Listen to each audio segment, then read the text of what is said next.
I'm William Cooper, and you're listening to the Hour of the Time. Tonight, folks, we've got to get you back into the stream. And the way I do that is I quit telling you about my research and I quote exactly from the horse's mouth so you'll know that what you're hearing on this program, The Hour of the Time, is not being made up by me or anyone else. And it's there for anyone to find if you'll just get off your butts and go to the library and start digging and looking and searching and reading and quit listening to what you're told, including what you're told on this show. Remember, my admonition is not to ever believe anything you hear from the mouth of anyone or that you read from the book written by anyone or from Dan Rather in the 6 o'clock news or the President of the United States or Chuck Carter, Tom Valentine, Rush Limbaugh, the man who's sitting on half of his brain, or indeed from even your own mother. For folks, the deception in this world right now that's being promulgated in order to bring about a one-world totalitarian socialist government is so deep that you better be standing on a stump or you might drown. Alice Bailey, folks, one of the key members of the New Age religion, wrote this. Quote, "There is no question, therefore, that the work to be done in familiarizing the general public with the nature of the mysteries is of paramount importance at this time. These mysteries will be restored to outer expression through the medium of the Church and the Masonic fraternity," unquote. And she's absolutely 100% correct. The question of just what the ancient mysteries were, folks, was answered in part by Albert G. Mackey, another 33rd degree Mason. He wrote a 2-volume work entitled Encyclopedia of Freemasonry, and he wrote this under the subject of the ancient mysteries. Quote, "Each of the pagan gods had, besides the public and open, a secret worship paid to him to which none were admitted but those who had been selected by preparatory ceremonies called initiation. This secret worship was termed the mysteries," unquote. The student of the Masonic order can know that when Mr. Mackey writes, his writings can be relied upon. He is considered to be one of the premier Masonic authors of all time. These are the comments from the biographical information presented on Mr. Mackey in the front of his encyclopedia. Quote, "His writings are universally esteemed for their sincerity, honest records, and common sense. He was a leader in research who valued accuracy," unquote. Carl Cloudy, another Mason who writes on the subject of the Lodge, also has words of praise for Mr. Mackey. Quote, "He was one of the greatest students and most widely followed authorities the Masonic world has ever known," unquote. And in his book entitled Introduction to Freemasonry, he praised Mr. Mackey with these words. Quote, "Albert Gallatin Mackey, one of the greatest students and most widely followed authorities the Masonic world has known. He is the great master of Freemasonry," unquote. So Mr. Mackey certainly can be believed when he tells his readers that the worship of pagan gods had a secret, non-visible worship besides the public one. The reader can believe him when he identifies the name of this secret worship. He told his readers, quote, "This secret worship was termed the mysteries," unquote. Another who has written about the subject of the ancient mysteries was Manly P. Hall, another 33rd degree Mason whom I have quoted extensively before in this series. He has written in his book entitled What the Ancient Wisdom Expects of Its Disciples. Quote, "In the remote past the gods walked with men, and they chose from among the sons of men the wisest and the truest. With these specially ordained and illumined sons they left the keys of their great wisdom, which was the knowledge of good and evil. These illumined ones founded what we know as the ancient mysteries," unquote. Now, in case you weren't listening there, this is a dead giveaway and an admission that the gods that walked with men were known, at least in the Bible, as Satan. For he says here, and I'm going to read this again for you folks, because I know some of you just didn't pick it up, because I know how the minds of the sheeple operate. And there's a lot of sheeple listening. There's also a lot of people listening who aren't sheeple. And they know that I'm not talking to them.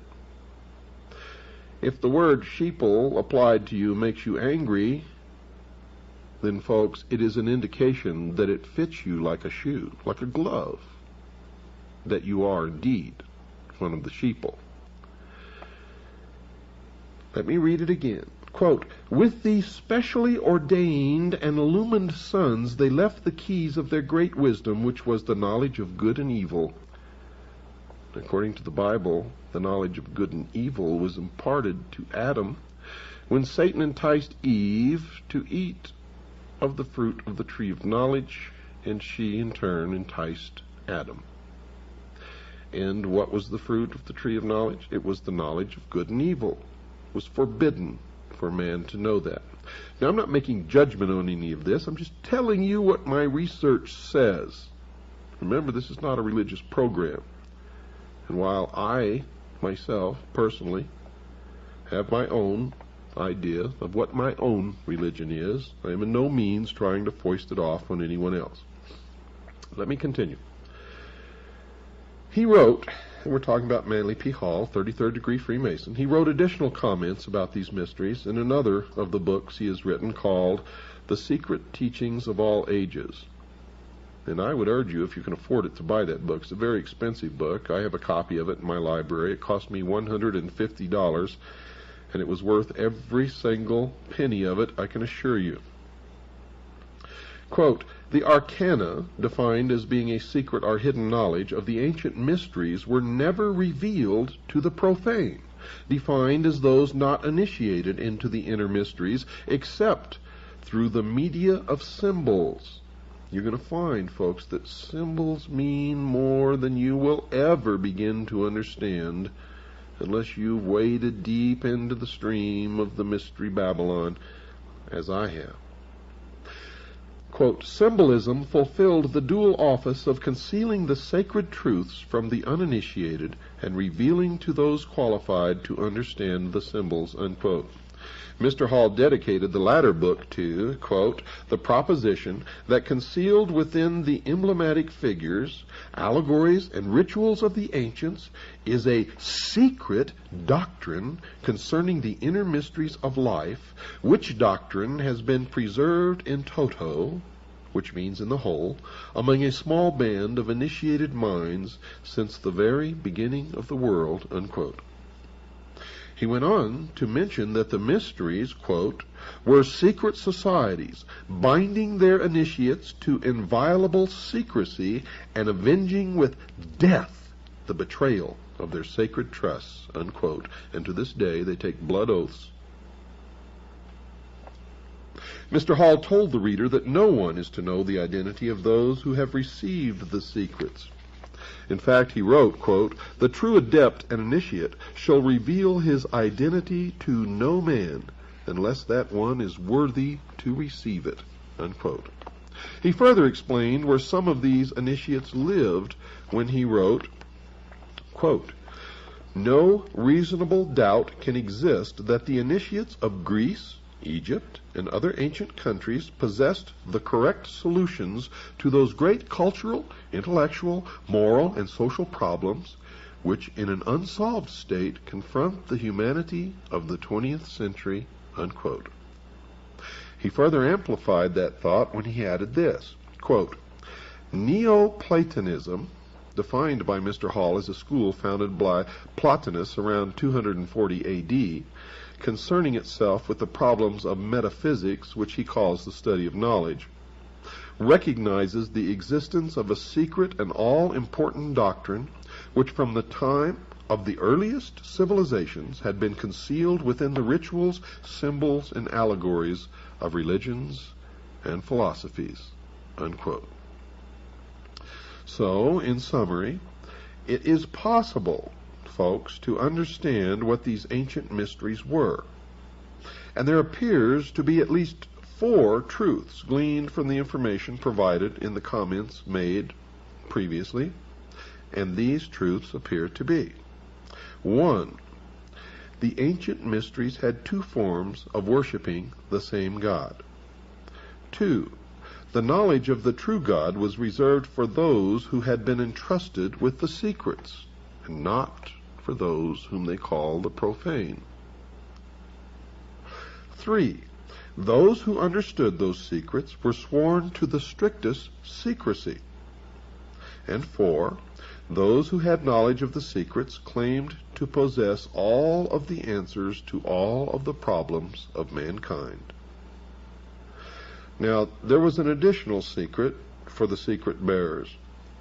They had to be initiated in a private initiation ceremony. Albert Pike, General Albert Pike, a Southern Confederate general during the Civil War, wrote this, quote, "Initiation was considered to be a mystical death, and the perfect epopt was then said to be regenerated, newborn, restored to a renovated existence of life, light, and purity," unquote. In fact, folks, this, quote, newborn, unquote, experience is similar to the experience the, quote, born-again, unquote, Christians go through. The Christians call their experience a second birth, just as the Masons do. In fact, Albert Pike calls a similar ceremony a, quote, born-again, unquote, experience, and he wrote this, quote, "In the Indian mysteries, the 3rd degree, the initiate is said to be born again," unquote. The ceremony in the ancient mysteries has been described by the Masonic writer Manly P. Hall. Quote, "In the ancient system of initiation, the truth seeker must pass through a second birth, and those who attained this exalted state were known thereafter as, quote, the twice born," unquote. This new birth must be personally earned through a complete regeneration of character and conduct, unquote. This new birth ceremony involves a symbolic death, according to the Mason Kenneth Mackenzie, and he wrote this, quote, "In the ancient mysteries, the aspirant could not participate in the highest secrets until he had been placed in the coffin. In this, he was symbolically said to die, and his resurrection was to the light," unquote. Now remember I told you about the initiation that George Bush underwent in the crypt, also known as the tomb, the skull and bones, the Brotherhood of Death at Yale University?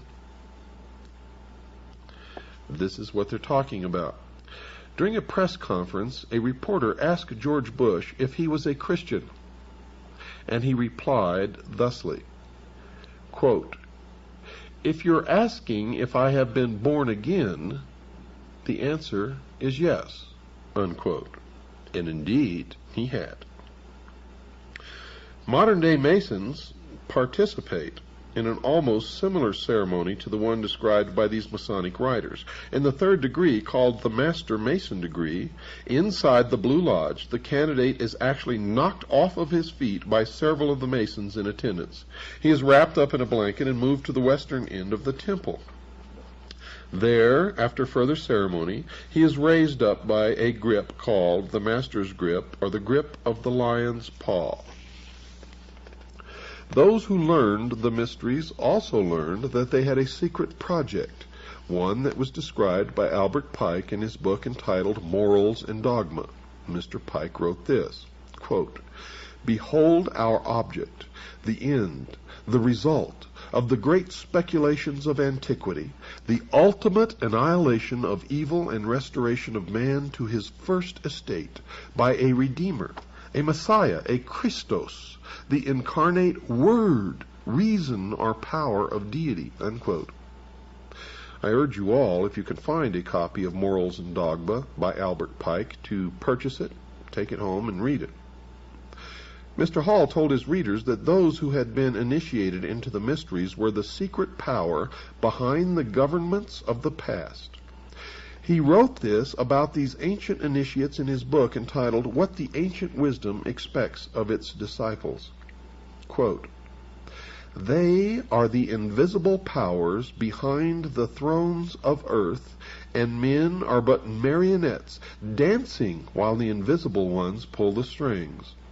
We see the dancer, but the master mind that does the work remains concealed by the cloak of silence." Unquote. Remember, I told you folks that if you don't open your mind, and if you don't quit believing dogma, if you don't quit believing what people tell you, if you don't stop believing what Dan Rather tells you on the 6 o'clock news, or your local minister down at your church, or your mother, or the President of the United States, and if you don't start digging to find the truth yourself, you, the sheeple, are the marionettes dancing while the invisible ones pull the strings.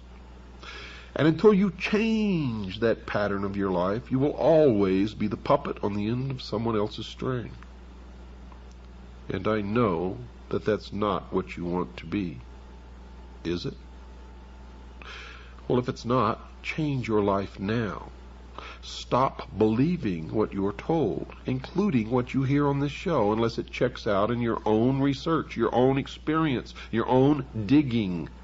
Each of us must find our own truth. And if we are really looking and digging, we're ultimately going to come to something near the same truth for all of us.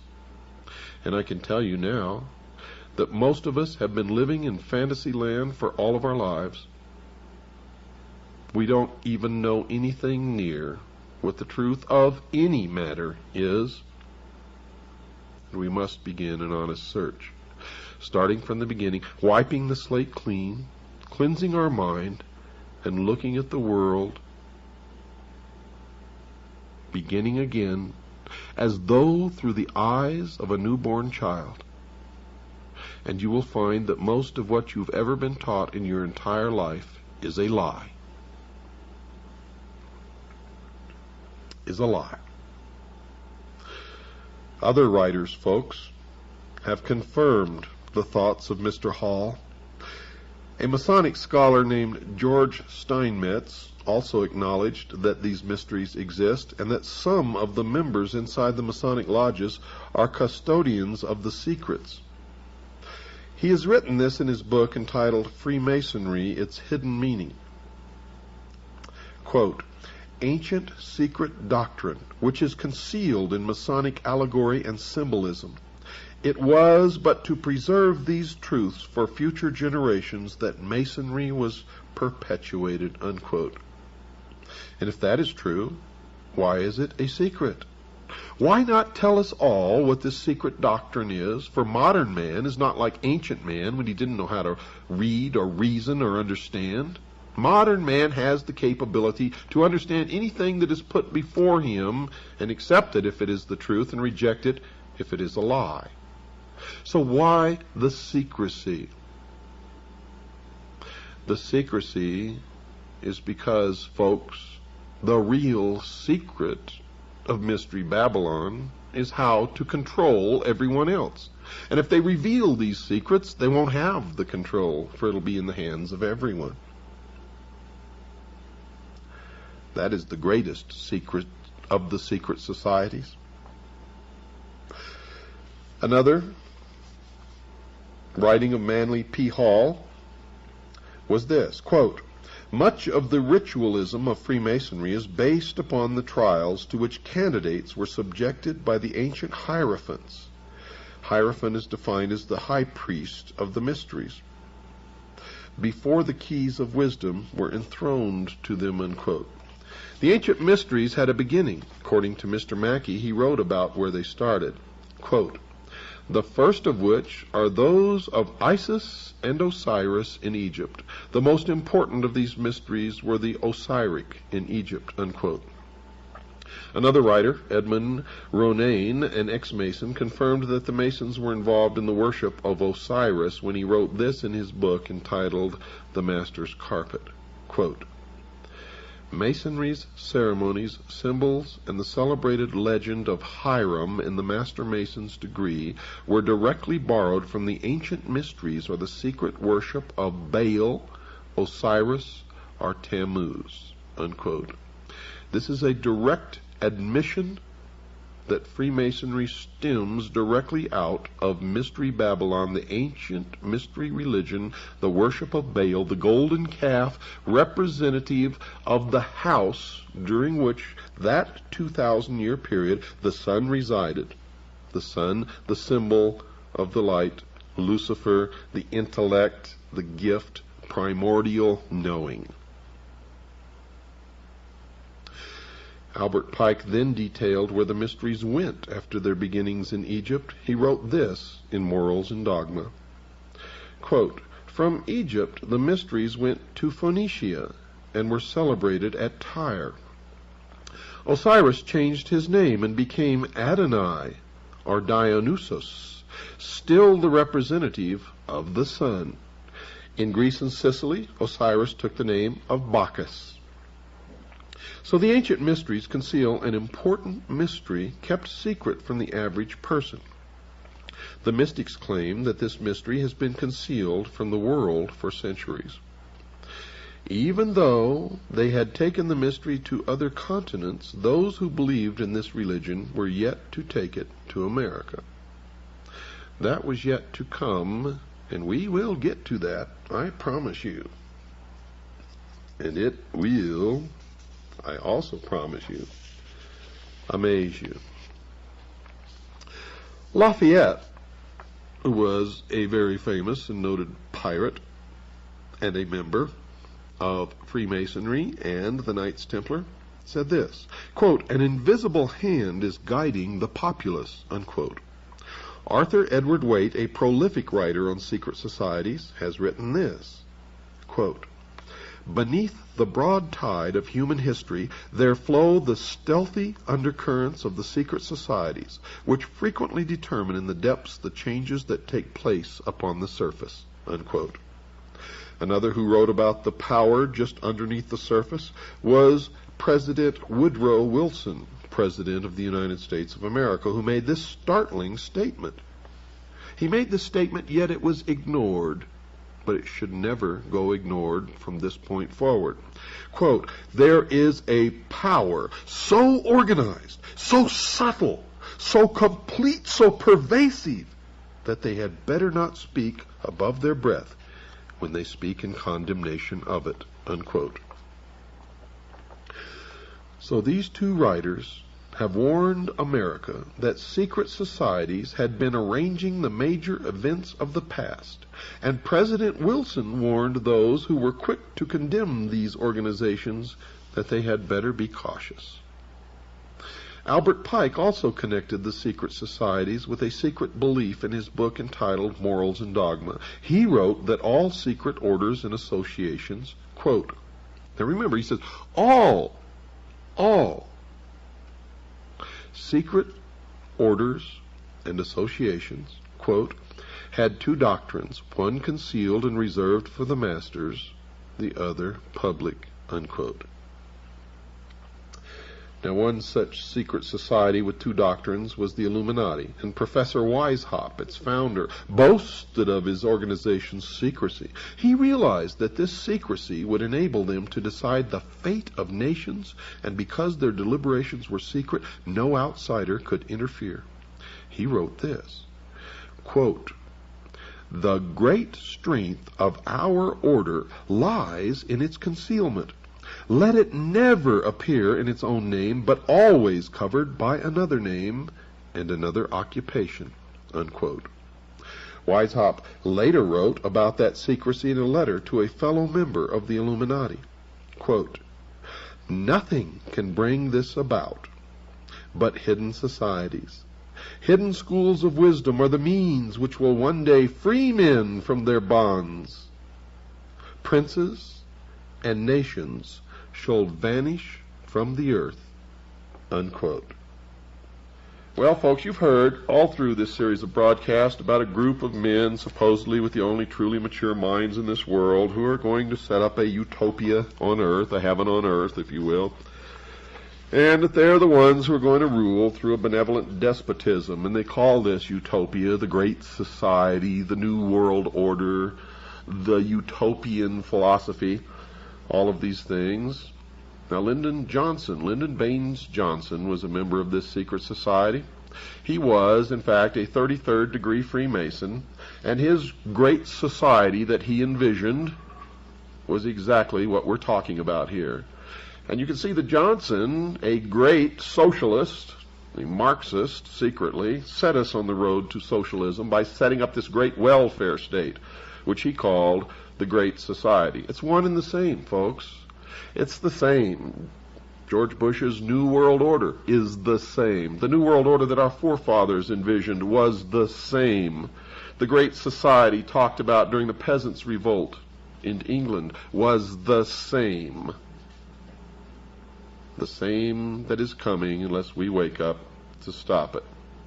And you can see by the welfare state how well it really works. It doesn't work at all. It never will work. It can't work. These people are Looney Tunes. If you believe the exoteric version of what they intend to bring about. You see, they have no intention of bringing about a utopia, a heaven on earth, a great society. Not at all. That's to lure the unwary, the foolish, the great mass of followers that make up the lower degrees of this secret society, so that they will support the completion of the great work, the plan. They really intend this to be something along the lines of what Hitler attempted to establish.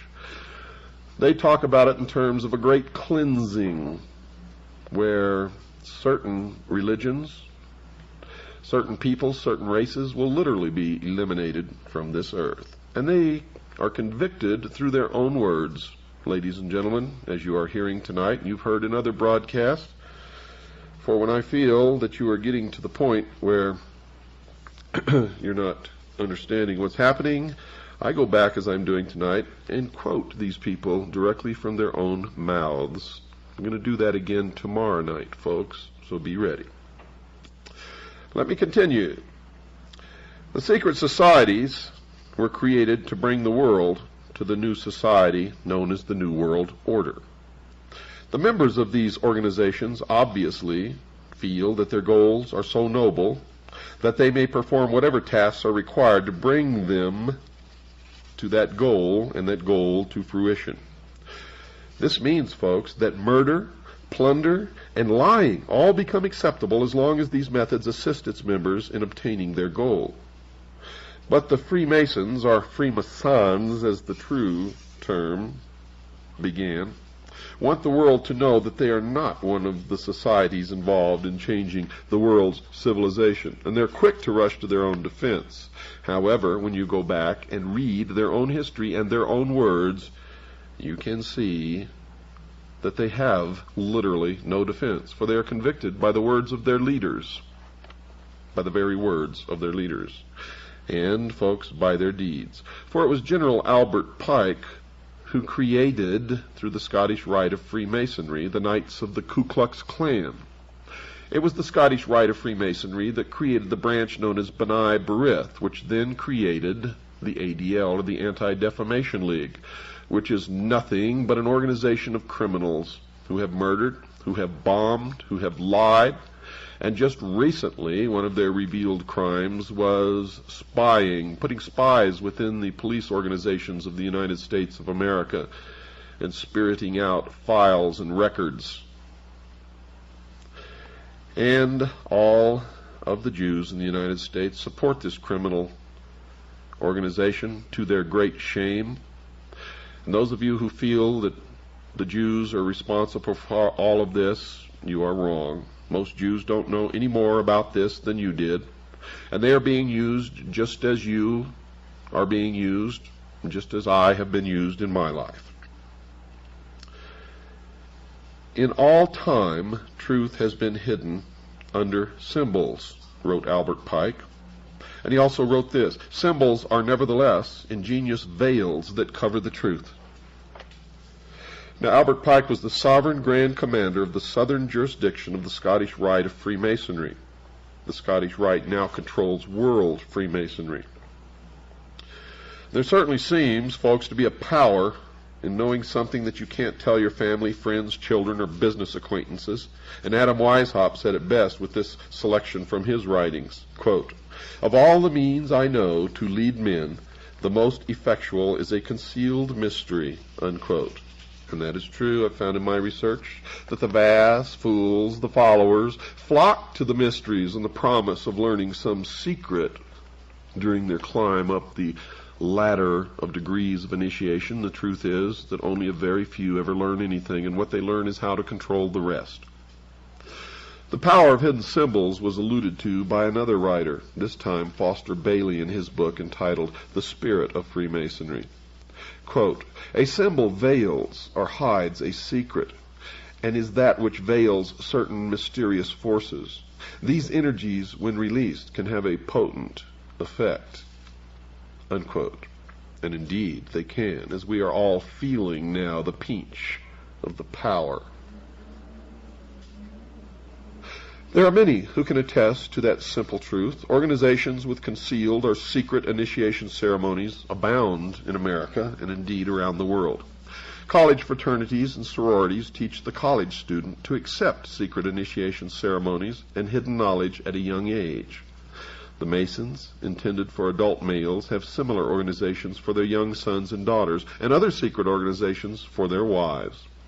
And all of these organizations tend to prepare their male members for further service in the master secret organization, the Masons. However, the Masons are quick to point out that they conceal their truths from the general public. Manly P. Hall, for instance, wrote this, quote, "It is for the adepts. An adept is defined by the dictionary as one who is an expert, but there is an esoteric definition that shall be discussed later. Quote, "It is for the adepts, one to understand the meaning of the symbols," unquote. He further instructed his readers that understanding the symbols could make one wise. Quote, "An understanding of these symbols is the beginning of wisdom," unquote. Max Toth, a writer about the Great Pyramid of Giza in Egypt, also wrote about the purpose of symbols, and he said, quote, "The knowledge of the ancient mysteries was never revealed to the layman except through the media of symbols. Symbolism fulfilled both the need to conceal sacred truths from the uninitiated and to offer a language for those qualified to understand it." Now, whatever these secrets are, folks, one writer on the subject feels it is time to make them public. Alice Bailey, one of the key writers supporting the New Age movement, wrote this, quote, "The hour for the ancient mysteries has arrived. These ancient mysteries were hidden in numbers, in ritual, in words, and in symbology. These veil the secret," unquote.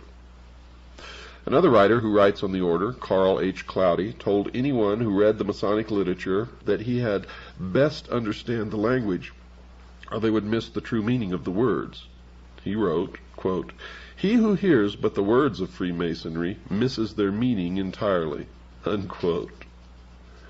Rex Hutchins, a 32nd degree Mason who has written a book for the Masons, one so important that it was used to replace one written by Henry Clausen, a former sovereign commander, also informed his readers that his writings also concealed a secret. Quote, "The word reveal means to re-veil. That is, to give one explanation and yet continue to maintain the mystery of the symbol by not explaining it in a full and complete manner," unquote. So the language code must be broken if one is to learn the truth about the Masonic order. The reason that this is so is because the Masons have admitted that they have concealed the true meaning of some of their language.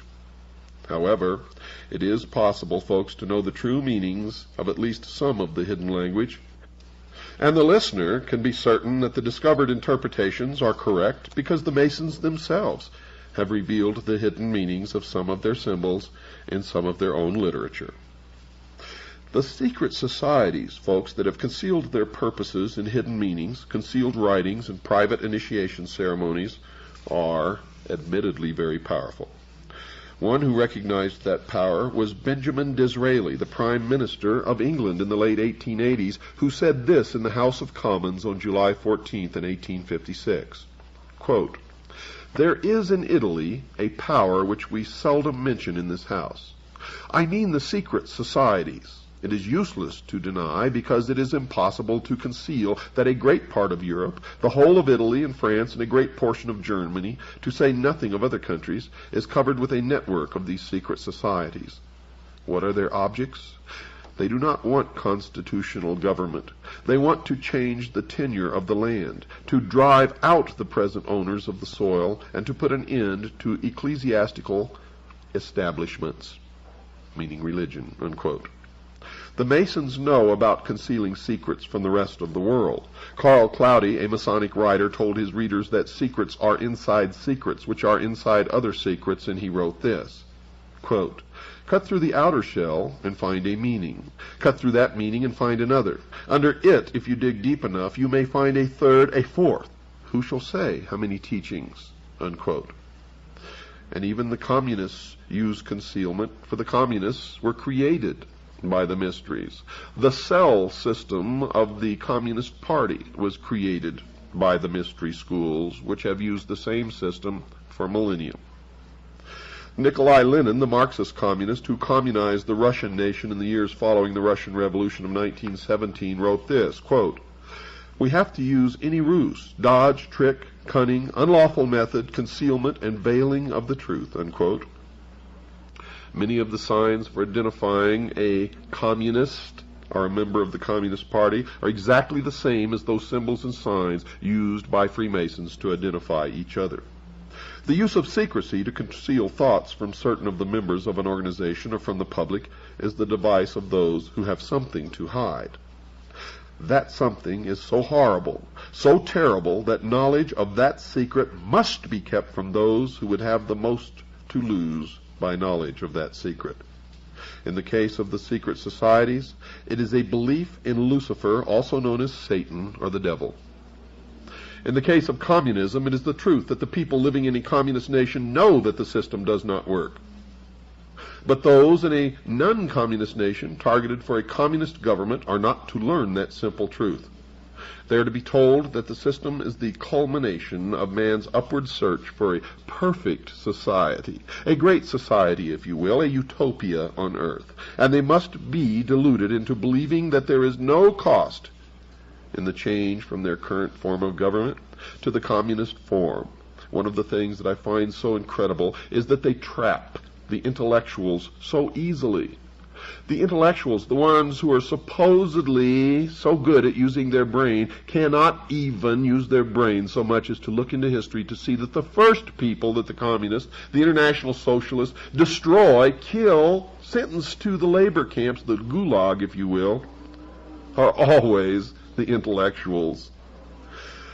And history has recorded the brutality of the communists and the fact that millions of people have had to die as the communists installed that form of government. The evidence to support that condition will be discussed later in some other program. Now, secrecy is certainly not a part of the Christian religion today, although the Christian religion began in secret and was, in fact, a secret society. It is possible to know that nothing that Jesus said has been hidden from the Christians of today. He told the high priest in John, chapter 18, verse 20, quote, "And in secret have I said nothing," unquote. The intentional concealing of an organization's beliefs and purposes by the use of hidden language and concealed symbols is reserved primarily to the secret societies and the nationwide Masonic lodges, or indeed a secret society. And in the beginning, the Christians had their secret symbols also. One of the most prominent was the symbol of the fish. The secret is simply the fact that certain of their members worship Lucifer, and that they keep that secret from the overwhelming majority of their own members. And certainly the public is never to know this fact, if they can help it.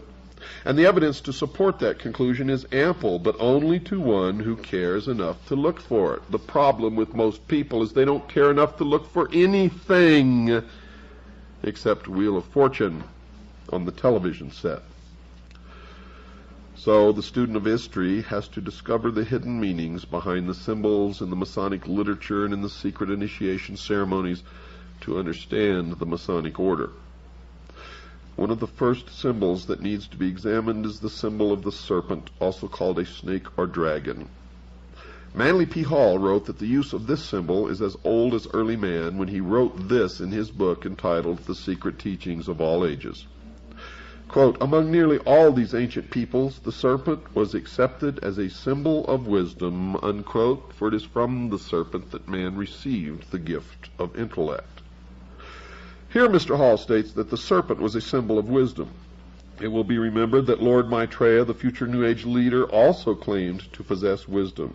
Mr. Hall continued, quote, serpent worship in some form has permeated nearly all parts of the earth. The serpent is the symbol and prototype of the universal Savior who redeems the world by giving creation the knowledge of itself and the realization of good and evil, unquote, an admission that the serpent, at least from the point of view of the Christian Bible, is Satan. And then Mr. Hall links the serpent with the ancient mysteries previously discussed. He continues with the comment that the serpent was worshipped by the priests of that religion. Quote, the priests of the mysteries were symbolized as a serpent, sometimes called Hydra, unquote. And then he pointed out that the ancient mysteries have been passed on to various other cultures and that they have been brought forward to the present day. Folks, we'll continue this tomorrow night. Until tomorrow night, good night, and God bless each and every single one of you. Ladies and gentlemen, what you have just listened to is a warning.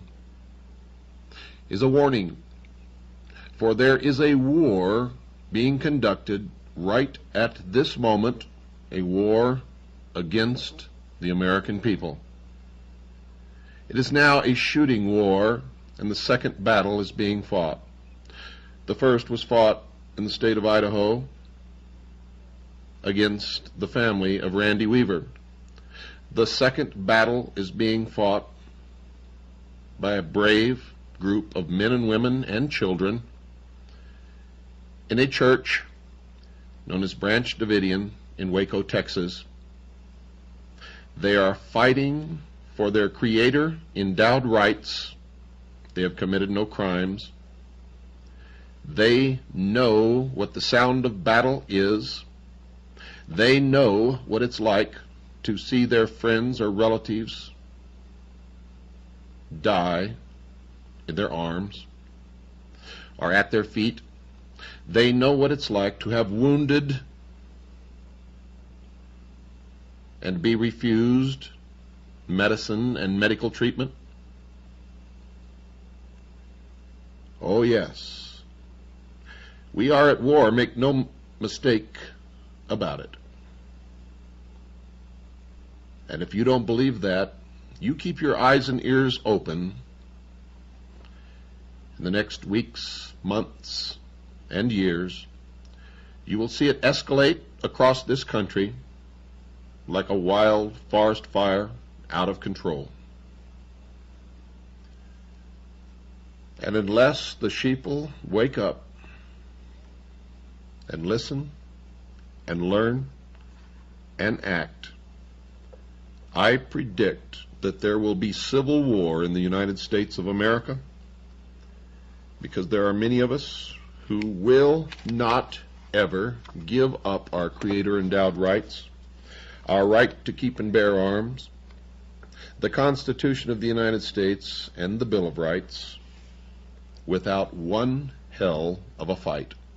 And what you heard at the beginning of this program, folks, for those of you who have never experienced war, was the real sounds of war.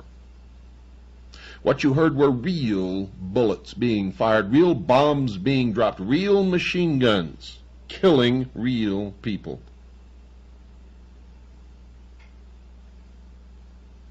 And taps at the end was a real bugle blowing real taps over real graves of real fallen men who were buried in Arlington National Cemetery. You see, many people have already died protecting what many of you are giving up. I, for one, will not. When they come for me, there will be another battle, I will not give up. And I don't care who wins or loses, because at the end of my battle, it will be just the beginning of yours. Do you understand what I'm telling you? You see, my whole purpose is to wake enough people so that no battles ever have to be fought, but we're already behind because 2 have already been fought, and more, I guarantee you, are on the way. Guaranteed, folks. Guaranteed. Because the more we allow them to get away with, the more they will attempt. I don't want a civil war in this country. I want to stop it before it even has a chance to start, and the only way to do that is wake up America. You see, if 200 million people stand up with their right under the second article and amendment to the Constitution, holding a weapon in their hand, and say, enough, we will not put up with this anymore, stop it now, get out of our government, get out of our cities, get out of our military, and stay out, that will be the end of it, and no shot will ever have to be fired. I guarantee that. But what do you think the odds are of that happening? Now, this is the 16th hour of our series on Mystery Babylon. Many of you have already made the necessary connections, and you know what's happening, and you know who's bringing it about, and you know why. Some of you still do not. So we will continue. Manly P. Hall wrote this, quote, "The serpent kings," and notice that Mr. Hall capitalized the 2 words as one would do for a deity or for royalty when he wrote this, "reigned over the earth." The serpent kings reigned over the earth. It was these serpent kings who founded the mystery schools, which later appeared as the Egyptian and Brahmin mysteries. The serpent was their symbol. They were the true sons of light, and from them have descended a long line of adepts and initiates duly tried and proven according to the law, unquote. And the proper term is not Freemason, it's Freemason. It comes from the French, from the Knights Templar, and it literally means the sons of light. Another writer, Wilfred Gregson, informed his readers why Mr. Hall capitalized the 2 words serpent kings when he wrote, quote, "One symbol of great prominence throughout all ancient civilizations is the snake, or serpent, where it has symbolized divine wisdom," unquote. So Mr. Hall had reason to capitalize the words because he had discovered that the serpent represented divinity.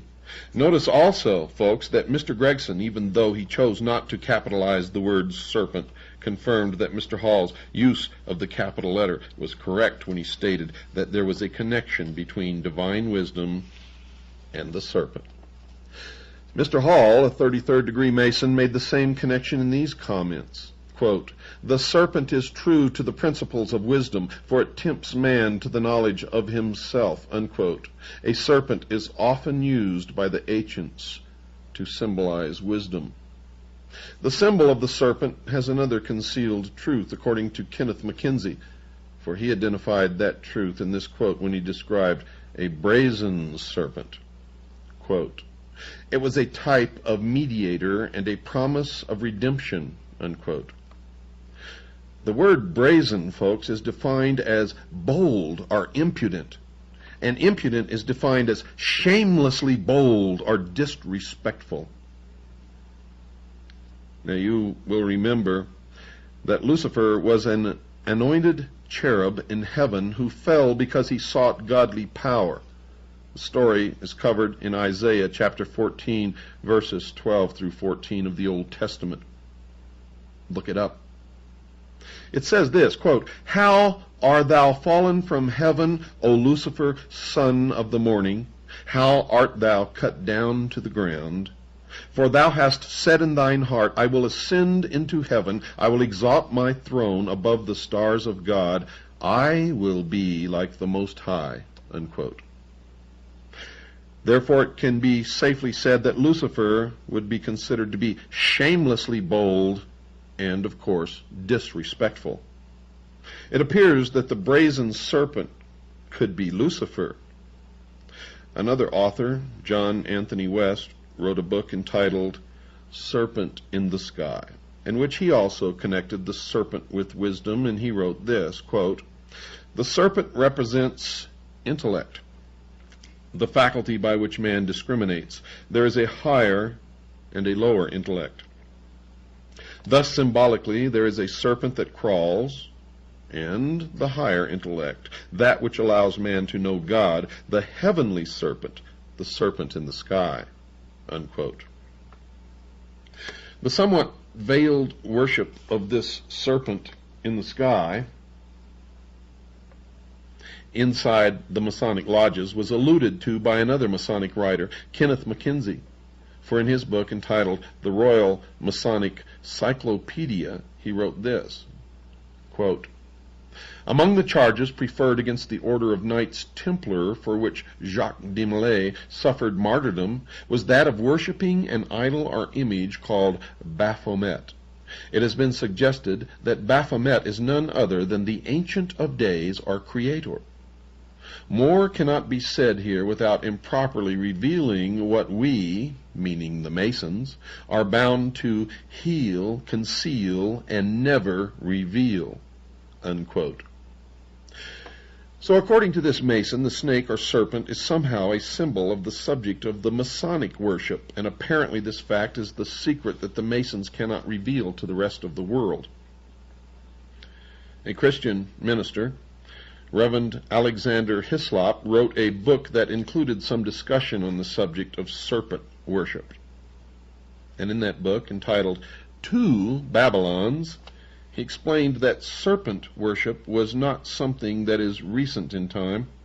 It was an ancient practice. Quote, "Along with the sun, this symbol will be discussed later, as the great fire god, and in due time identified with him, was the serpent worshipped. In the mythology of the primitive world, the serpent is universally the symbol of the sun. As the sun was the great enlightener of the physical world, so the serpent was held to have been the great enlightener of the spiritual by giving mankind the knowledge of good and evil." Unquote. And according to the Bible, you know who gave man the knowledge of good and evil? Satan, Lucifer. He then discussed a coin minted in Tyre, the center of the ancient Phoenician culture. This coin was also the subject of an article in the September 1986 issue of the Good News magazine. It depicted a serpent entwined around a tree stump. To the left of the stump stood an empty cornucopia, and to the right a flourishing palm tree. The snake on the coin is the symbol of the powerful god whom the Romans called Aesculapius. The name means the man instructing snake, or the snake that instructs man, and the article then reported, quote, "In mythology, Aesculapius was believed to be the child of the sun, and thus the enlightener of mankind. As the legend goes, Aesculapius was ultimately struck down by a thunderbolt thrown by an angry Zeus, king of the gods, and cast into the underworld." Unquote. The tree stump, folks, represented the fallen god and his ruined kingdom.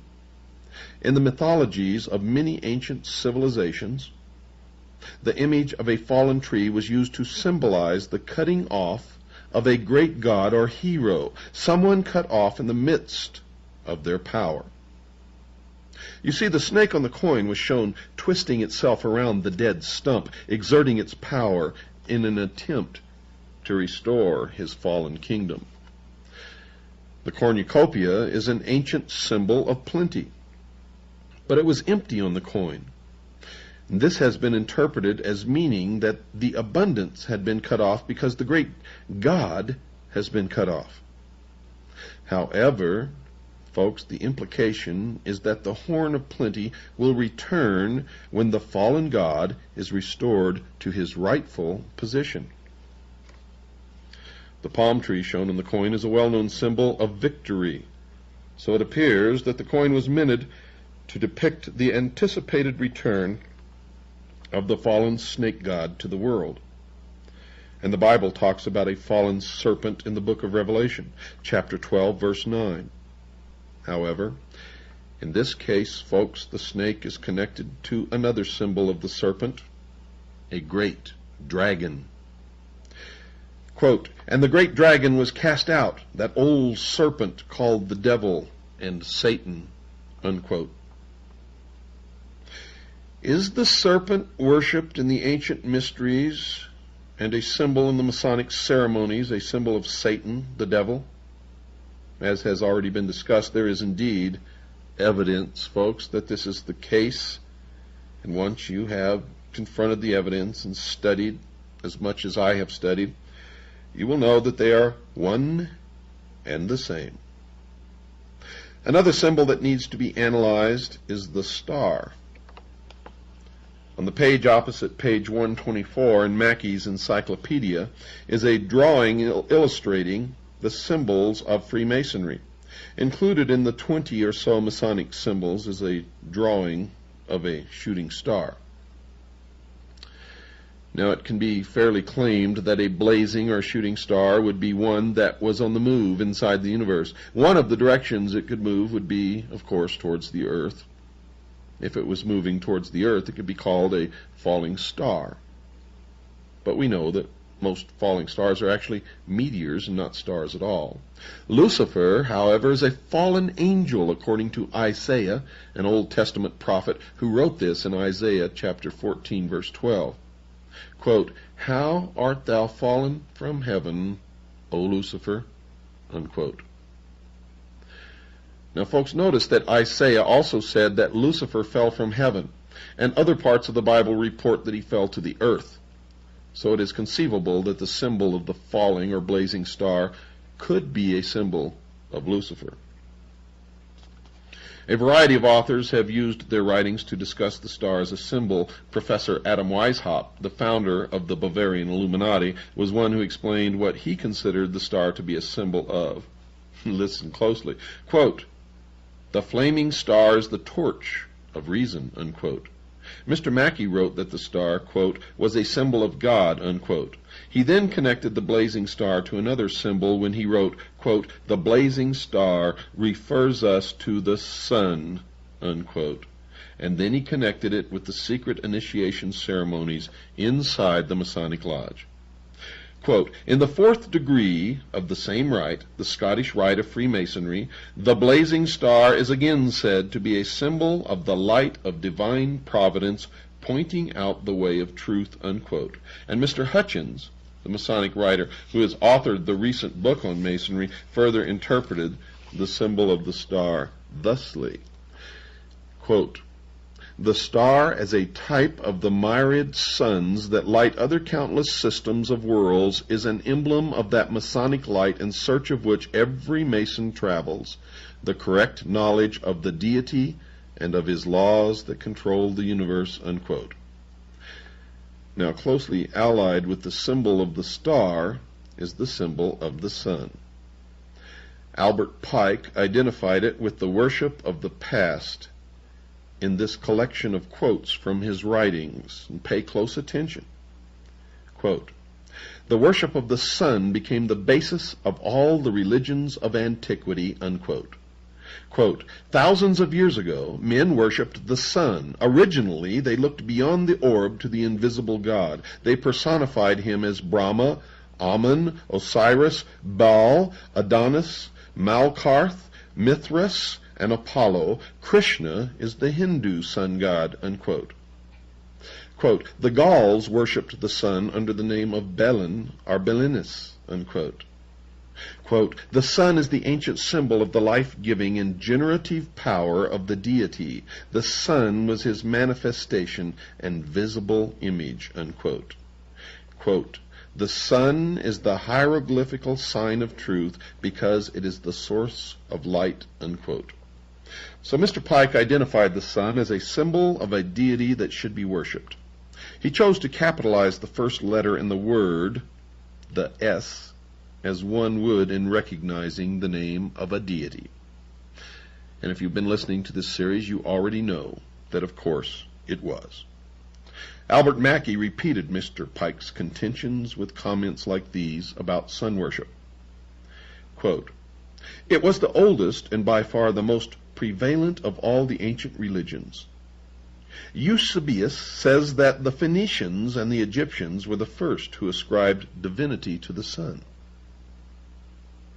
Hardly any of the symbols of Masonry are more important in their signification, or more extensive in their application, than the sun as the source of material light. It minds the Mason of that intellectual light of which he is in constant search." The sun is then presented to us in Masonry, first as a symbol of light, but then more emphatically as a symbol of sovereign authority. Unquote.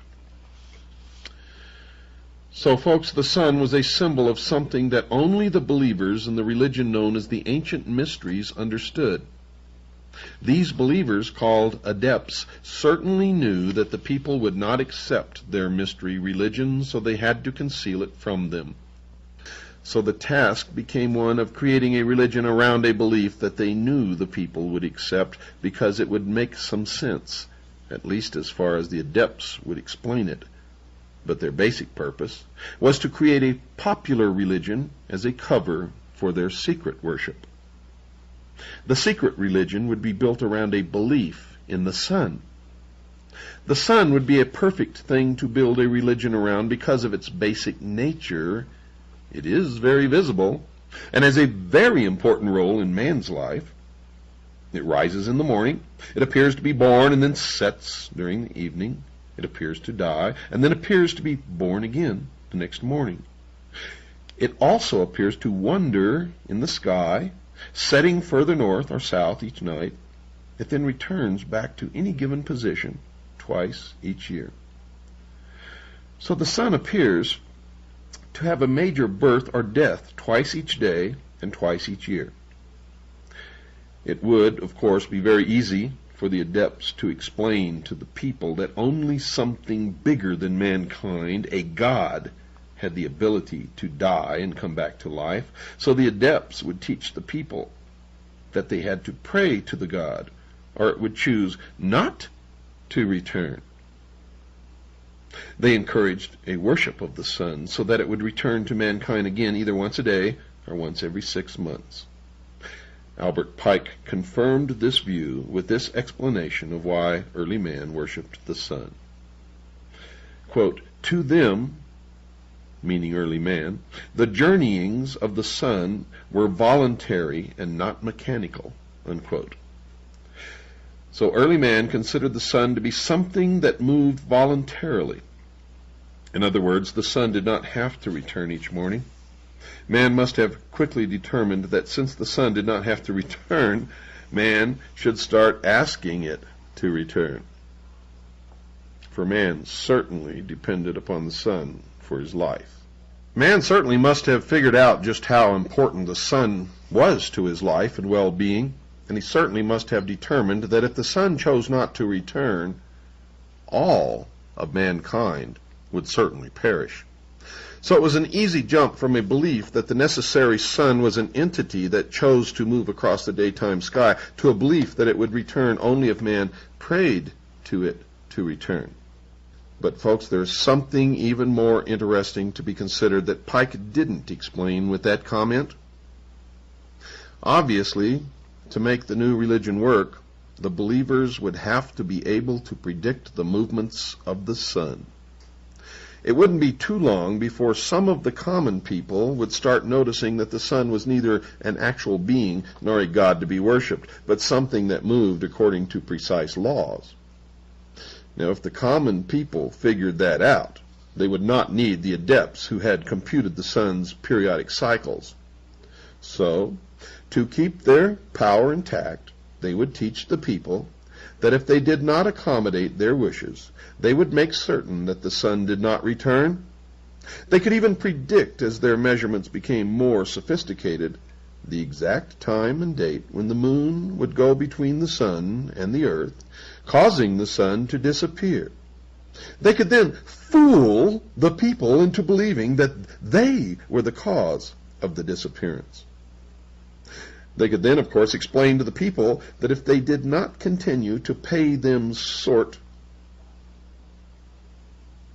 of tribute, they would not intercede in their behalf, and the sun would not reappear. To keep the minds of the common people, the sheeple, away from figuring out that the whole religion was a scam, the adepts would conduct beautiful and ornate ceremonies around the worship of the sun, and they would expect the people to pay them for the elaborate rituals. And to make their rituals valid, the adepts would always claim that the sun obeyed their prayers, thereby convincing the people of their need to keep the adepts around. The sheeple, would continue to pay tribute to these adepts as long as they appeared to be successful. Now, folks, if the adepts knew that the sun was a symbol of something that the people would not support, such as a belief that Lucifer, the devil, was the god that they worshipped, they would have to continue with their charade so that the people would not decide to stop worshiping. Because if the sheeple figured it out, they would no longer support their activities. They would have to keep their beliefs from the people and conceal their secret worship in hidden symbols. So sun worship as a religion prospered. Mr. Hutchins discussed that position in his book, and I also discussed it in mine, Behold a Pale Horse. Mr. Hutchins says this, quote, "In the tabernacle, the brethren, clothed in black, mourn Osiris, who is representative of the sun, of light, of life, of good and beauty. They reflect upon the way the earth may again be gladdened by his presence," unquote. Mr. Pike connected the sun to Osiris, mentioned by Mr. Hutchins as worthy of being mourned. Quote, "The three lights at the altar inside the Masonic temple represent Osiris, Isis, and Horus. Osiris was represented by the sun," unquote. Mr. Mackey went a little further and informed his readers that, quote, "Osiris was the sun," unquote. In his book entitled Introduction to Freemasonry, Carl H. Cloudy, the author, himself a Mason, connected the sun worship with the ceremonies inside the Masonic Lodge. Quote, "The lodge sets him," meaning the initiate, "upon the path that leads to light, but it is for him to travel the winding path to the symbolic east," unquote. The physical sun rises in the east, and the Masons explain that their search for light begins in the east. And notice that Mr. Cloudy capitalizes the word east, apparently in reverence to the spot where they believe that this god resides.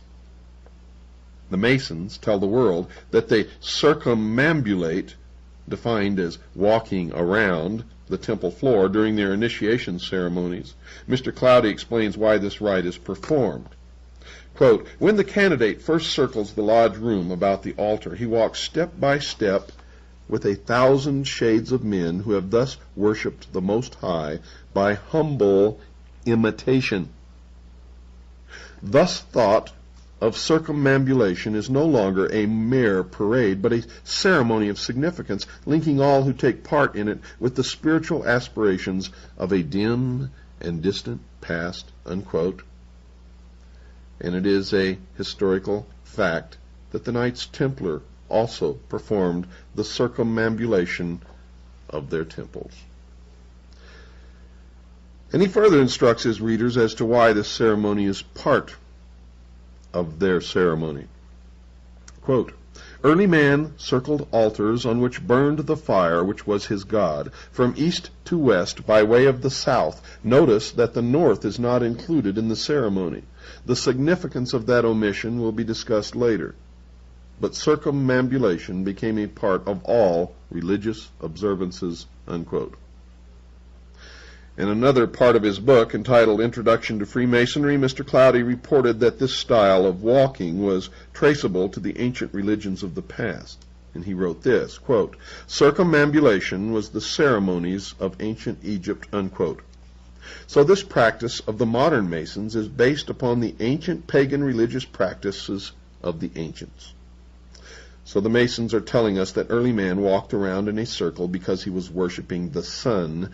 Then they tell us that they are doing it for the same reason. There are reasons that the north as a location to be visited in their walk around the temple floor is not included in their initiation rites, and 6 of the great Masonic writers have told us why this is so. Captain William Morgan offered his readers this explanation with this comment from his book, the writing of which he was murdered for. Quote, "We therefore Masonically term the north a place of darkness," unquote. Mr. Mackey confirmed that statement in his book. Quote, "The north is Masonically called a place of darkness." And Mr. Pike confirmed the comments made by the other 2 Masons with this declaration. Quote, "To all Masons, the north has immediately been the place of darkness, and of the great lights of the lodge, none is in the north," unquote. And Kenneth Mackenzie added his confirming thoughts. Quote, "The north was always esteemed a place of darkness," unquote. Mr. Hutchins became the 5th Masonic writer to confirm this detail, as he said this, quote, "As in other degrees, the closing ritual provides a summary of the lessons taught in the degree. We hear in the West the eagles gather and the doom of tyranny is near. In the South, truth struggles against error and oppression. In the North, fanaticism and intolerance won. In the East, the people begin to know their rights and to be conscious of their dignity, and that the sun's rays will soon smite the summits of the mountains," unquote. Mr. Hutchins informed his readers that the North was where fanaticism and intolerance resided. What he meant by this, and what the symbol of the North represents, will be explored later. And the 6th Masonic writer who confirmed that the North was a place of darkness was Carl Cloudy, who wrote in his book entitled Introduction to Freemasonry, quote, "The place of darkness, the North," unquote. And the reason the Masons do not include the North in their rites is found in the Bible. In the Bible. The reason the Masons do not include the North in their rites is found in the Bible, in Isaiah chapter 14, verse 13. Quote, "I," meaning Lucifer, "will exalt my throne above the stars of God. I will sit also upon the mount of the congregation in the sides of the north," unquote. The God of the Bible sits in the north, and Lucifer hopes one day to acquire the throne of God for his throne.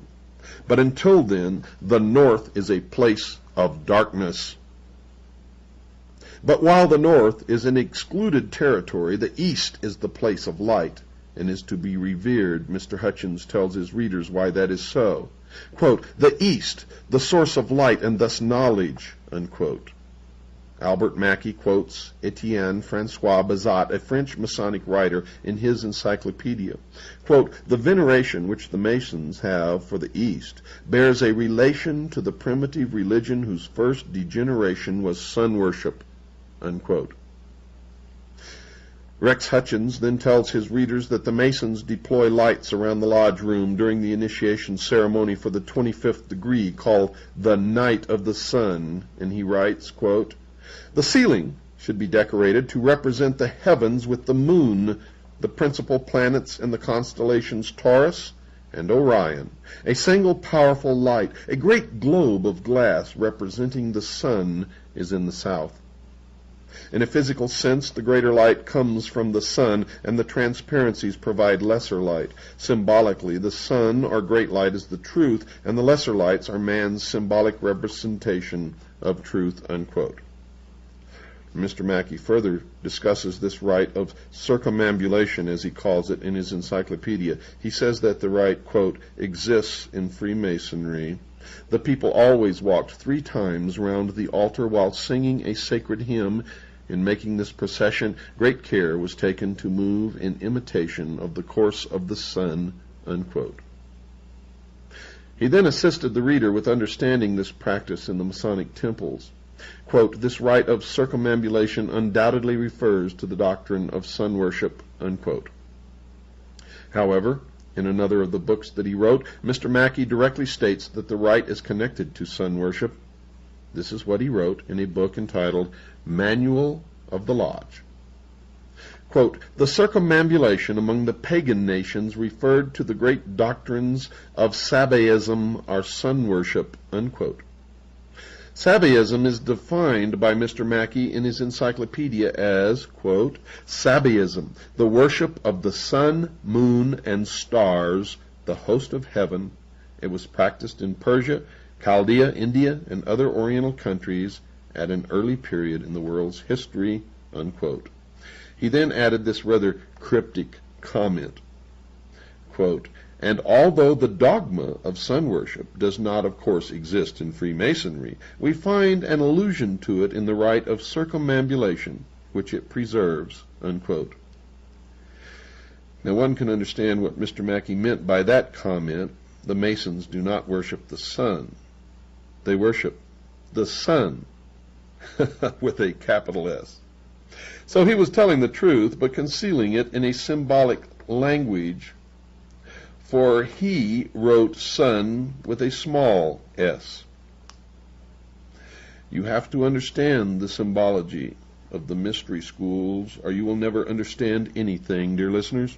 Mr. Hutchins then volunteered the information that in the 12th of the 32 degrees, the rite of circumambulation is preserved, and he writes, quote, in all the Scottish rite degrees thus far, the candidate has made 21 prescribed circuits around the altar.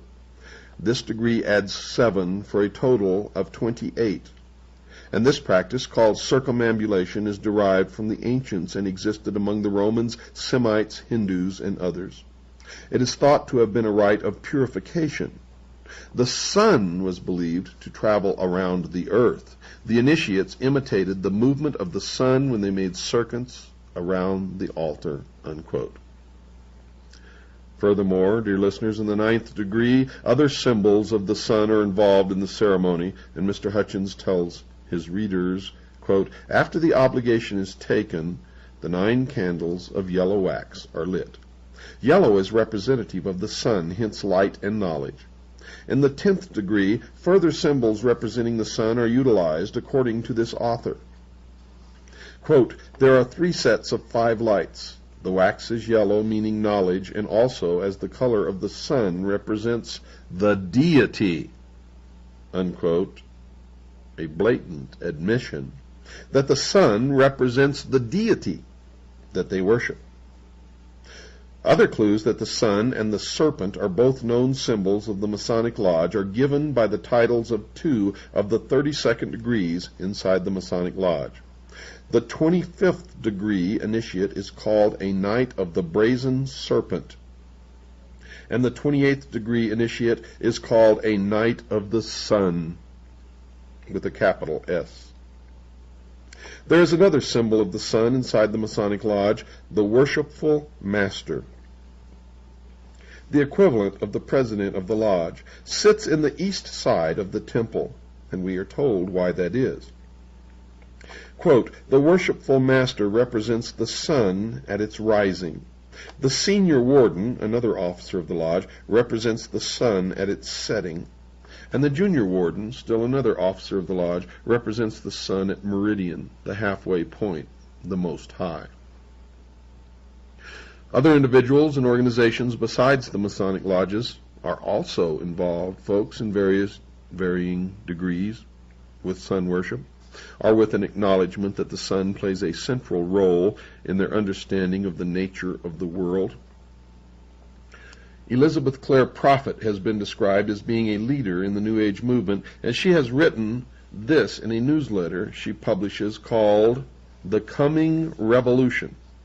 Quote, the healing of the nations begins with the healing of ourselves. We must draw forth from the great central sun that eternal light with which we were anointed from the beginning, unquote. Adolf Hitler, I'm sure you've heard of him, the head of the German government prior to and during World War II, and who was directly responsible for the murder of over 50 million people, was also a sun worshiper. Very early in his life, he joined a secret organization called the Thule Society. And 40 years after the war, some historians are finally delving into its strange beliefs. Two of these writers, Michael Bertrand and Jean Angelini, have produced a book entitled The Occult and the Third Reich. And one of their conclusions is, quote, in the Nazi cosmology, the sun played a prime role as a sacred symbol of the Aryans, in contrast to the feminine and magical symbolism of the moon revered by the Semitic peoples, unquote. The Nazi Party was the name of the National Socialist German Workers' Party, the party that Mr. Hitler joined. It became the controlling party of the German government prior to and during the war. The Führer, German for leader in this case, meaning Mr. Hitler, saw in the Jewish people with their black hair and swarthy complexion the dark side of the human species, while the blonde and blue-eyed Aryans constituted the light side of humanity. Hitler undertook to extirpate, meaning to eliminate, from the material world its impure elements, to lead it back to glory.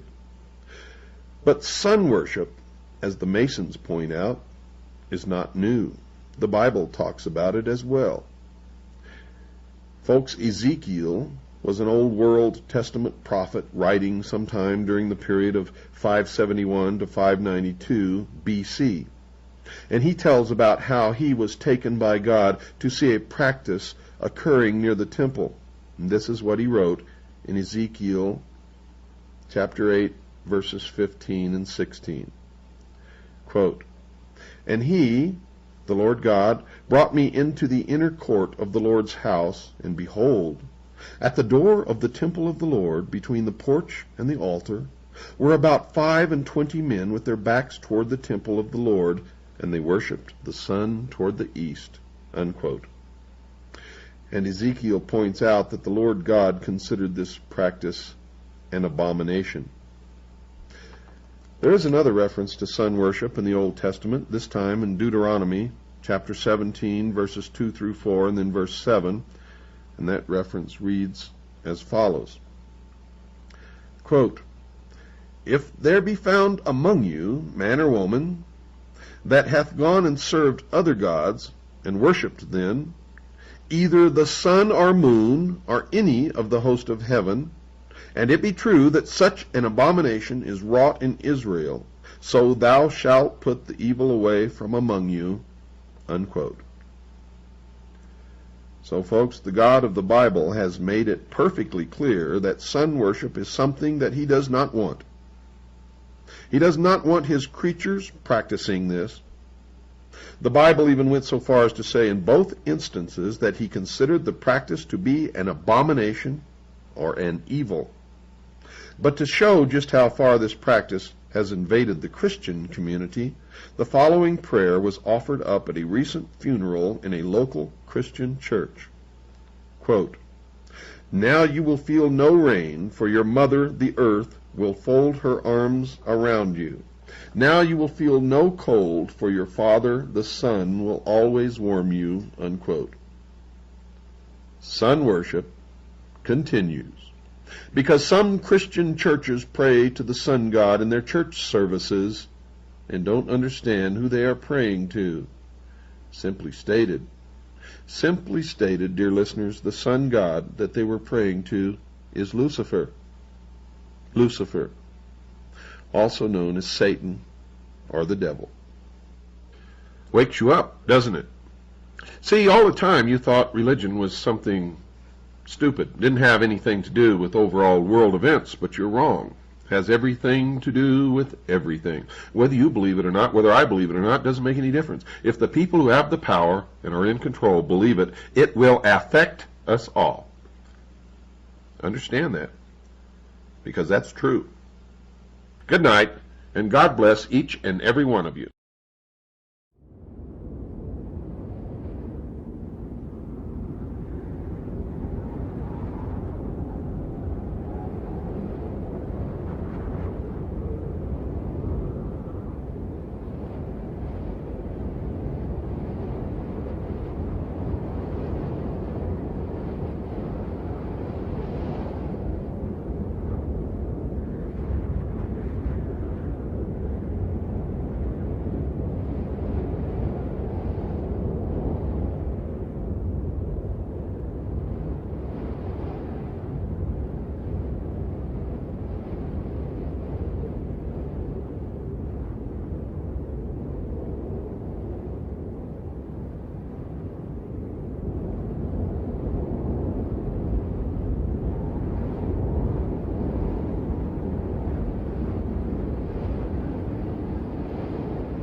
Lucifer, what is your problem? Just that, sir. Okay. I'm a Christian, sir. I'm pure and virtuous and wholesome and innocent. How can you say anything bad about me? Sir, you need to be born again. I am born again. Now, did you just say that you are Lucifer? I am Lucifer. Okay, define Lucifer for me. Pure, virtuous, wholesome, innocent individual that's out to help people. Lucifer is? Yeah. Say that again. Lucifer is a pure, holy, Virtuous. virtuous. Now, is he the Lucifer that God created?